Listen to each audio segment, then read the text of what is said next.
Hello, hello, hello. Welcome to day one of the 12 Days of Business podcast series. Over the next 12 days, I am going to be sharing with you my advice, lessons, learnings from 2024 and my 5th year in business. I have some good, some specific as fuck lessons to share with you. And so I can't wait to dive in. Today we are talking about niching the service, not the audience. And this is something that I've repeated before. I'm pretty sure on the show. I don't think I've ever actually done a specific podcast episode on my view around niching, but I know for a fact I've definitely mentioned my views on niching somewhere over the last 100 episodes. But if you don't know, I believe to niche down the service and not who you're working with. I know that niching is super valuable. I am also wholeheartedly anti-niche, and I have been since I started in the business space. I can be big enough of a person to admit that I know where that has held me back. Specifically, when I used to sell one-on-one, I never wanted to focus on a specific client, and I really struggled to convey who I would be able to help. I don't think that niching has to be narrowed all the way down to the specific eye color. I think that we can be broad in a niche and speak to a stage that someone's in or a desire that someone has without writing off everything about them. For example, my agency, who I work with, what my business does, I have been niched on the service for years. Our service is content repurposing. We work in content repurposing. We do content repurposing for anyone that needs it.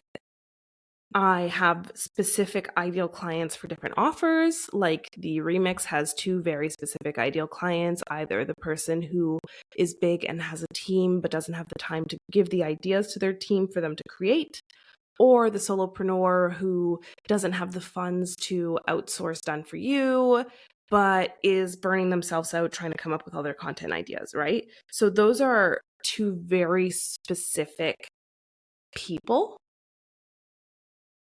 that could use my service. I'm not saying you have to be in the health and wellness industry. I'm not saying you have to be 3 to 4 years into your business. I'm not saying you have to live in the US or be a mom or whatever. It's what stage of business are you at and the support that you need at that stage. That's what my niche is. And the same goes for my Done For You. We work with expanding entrepreneurs. We work with entrepreneurs that know it's time for them to either get on more platforms or start putting out more content. And how we do that is through repurposing what they already have, right? And if you follow me on Threads, you might have seen throughout October that I was going back and forth on like, I can't nail this down. I can't figure out. I'm trying to get specific. I was trying to box myself into a niche essentially because I am in the process of revamping Repurposing Unlimited. You'll hear so much more about that as we go through this next 12 days. But I was trying to figure out exactly who I'm speaking to, right? And I'm like, well, if they have a podcast, it's a bonus. But the podcast could also be a YouTube. Like, it's like if you have a piece of long form content and then it's like, but, right? And then it was like, well, if you've been in business like 2 to 3 years, but not necessarily 2 to 3 years, because it could be 5 years, it could be 10 years, it could be 6 months, and you've already got it nailed down because of what you were doing before this. And, and so like I could never stick to who it was I was trying to speak to in a succinct way, because I always had 100 caveats of why not only that person.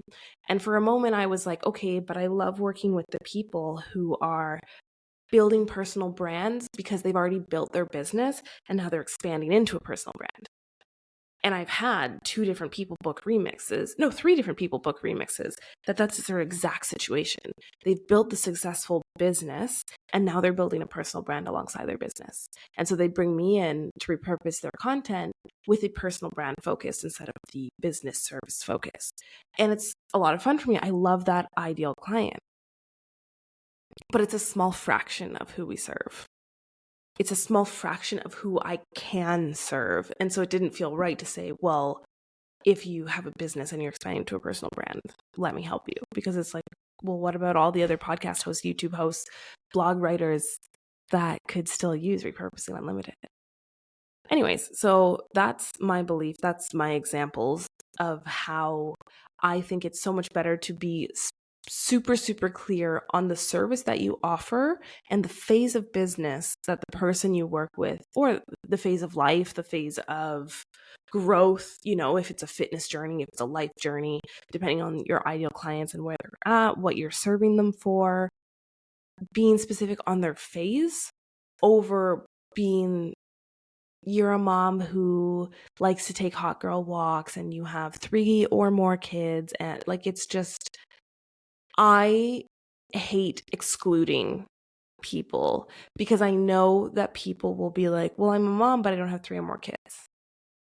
Or I have 3 or more kids, but I don't go on hot girl walks because I'm too busy.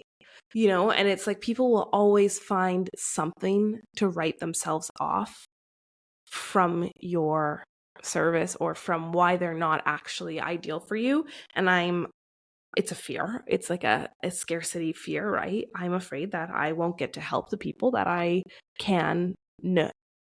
know I can help because my messaging makes them feel not seen.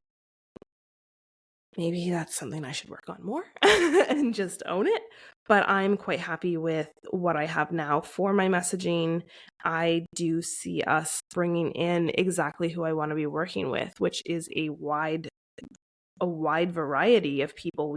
We have product-based businesses, we have coaches, we have service providers, we have community hosts, we have agency owners, right? So it's all different walks of life that are coming to us.